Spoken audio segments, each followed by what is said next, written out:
has been, for as long as I can remember, the single largest problem that I face in my life is precisely that.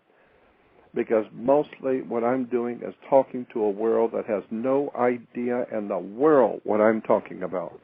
It never even occurred to them that something very, very evil is going on. Because when you leave your business in the hands of a criminal, they will take care of the business for you because you're too stupid, so you're not going to run your own business. Therefore, you give it to somebody else to run so that you can go home and watch TV and you don't have to worry about it. Well, that's fine to give your business to someone else. Therefore, you can reap the rewards while somebody else does the work. But the problem is when you put somebody else in charge of your work and they turn out to be arch criminals, they're going to run the business, but they're going to run it their way. And before you know it, you don't have a business. It's their business, and they're running it their way. And so that's what we now the human race is stuck with on the earth today. That's what we're stuck with. We've let the business of living being given to politicians and the police department and the sheriff and all the government agencies, and they take care of business. They're taking care of business all right. You know, over millions of children a year are going missing in America. Hundreds of thousands of people are going into prisons and concentration camps in America. They're putting on television. The people who run our planet have organizations called History Channel, Discovery Channel, National Geographic, and we think that these operations are so pristine. And what are they giving you on Discovery Channel? They're giving more propaganda. Yeah, just crap. A motorcycle, Orange County motorcycle builders who fight, and they're all burly airheads who are building motorcycles, and that's Discovery Channel.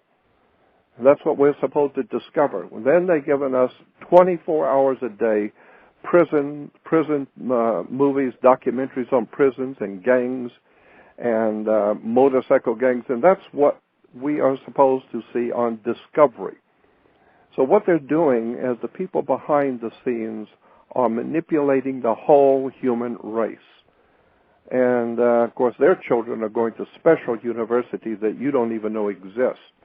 And they live in a different world than you do. And so I understand what's going on. I see how the world works, and I've seen so much of it. Most of it I can't even believe. It's so overwhelmingly in your face. Once you start to do the reading, do the research, and find out how everything works, it's very, very frightening. It really is. There was a comment in the chat room, well, that is why we have freedom of choice as to what to watch or not. Well, it's interesting that you would think that, but you don't have any choice because you're watching garbage and propaganda no matter what channel you watch. No matter what channel. I mean, I haven't watched TV for years, but I sat and watched just for the hell of it. I went through all the channels one at a time. There is nothing of any intrinsic value, period. When the head of the Federal Communications Commission retired quite a few years ago, he gave a speech.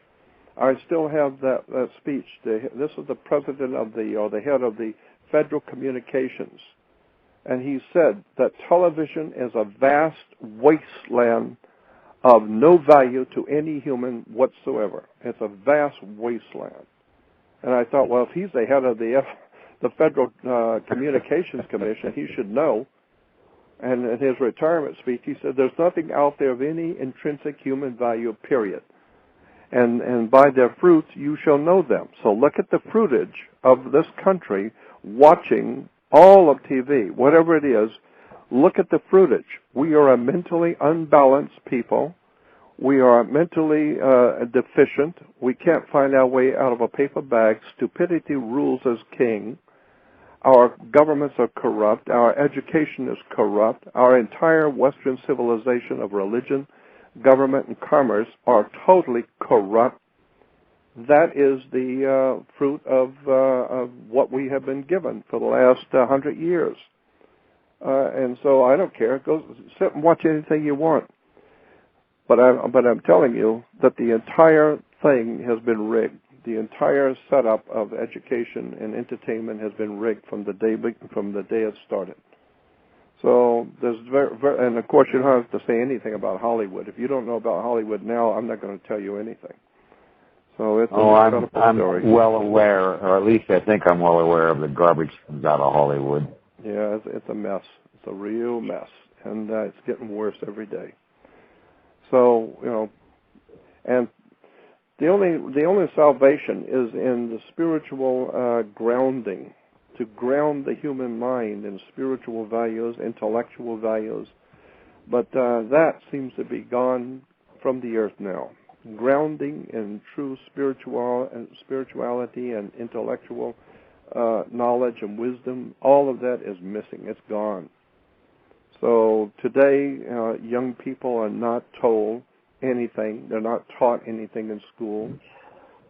Schools are nothing more than havens for criminals and crime everywhere. It's corrupt everywhere. And don't forget the pedophiles. Yeah, I know. Well, but not only that, but the drugs. And we hear all this stuff about all these drug cartels and the mob with their drug running and all this criminality. But none of that would operate at all if it wasn't for Americans who are buying into it. You can have the greatest cartels and drug cartels in the world, but if nobody's buying drugs, what have you got? Nothing. So the reason why these Medellin cartels and these big Mexican gang cartels dealing drugs are doing so well is because Americans just love it. They're buying the drugs as fast as they can get the money. So America is on drugs. It's intellectually bankrupt. It's spiritually bankrupt. There is no spiritual value anywhere. And the handful of people who are older and who have lived through older times and remember what the world was like before, if they're smart, they know there is no future for the young person. And there is nothing for young people coming up in the world today. There is no education. There's no knowledge. There is no wisdom. There's no understanding. And religion should be a science. There should be a scientific way of understanding spiritual matters. But religion should be a science, while in fact science today is a religion. I mean, what do you make of that? Science is a religion, and religion should be a science. I mean, Scientists are not scientists. There's probably only about a handful of scientists on the earth who are actual scientists. All the rest of them are company men who are concerned with get along, whatever Washington, D.C. says, because that's where they get their check from. They can pay their house payment and live well, because they are leading the people with lies and deception that the government wants them to talk about. Well, once in a while you'll find a scientist or a physicist or archaeologist who actually goes against the system and goes out and tells the truth. They'll usually find his body, somewhere lost, or he will be run out of town, lose his license, lose his credentials. So as far as I'm concerned, science is a fraud. The whole thing is a fraud, and we know now that 99% of everything we believe to be absolutely flawlessly true in science 20 years ago doesn't even exist today. We know that. I mean, scientists can't even tell you what 95% of the universe is even made up of. Like Dick Gregory said, they can tell you water is H2O, but they can't tell you what makes it wet. So, science science is a joke. It's just a sad joke. They're not scientists. They're all company men. They're all corporate heads, and they all go along to get along. And if you want to know what a real, true, legitimate scientist is like, look at the ones who have been fired, who've lost their job. A couple of them have gone out and committed suicide when they found out what they were really involved in. And, once in a while you'll have a Nikolai Tesla or a Royal Rife come along who are absolute geniuses, and the country will run them into a hole. Big commerce will run them into a hole, and they'll end up dying in a one-room flat somewhere.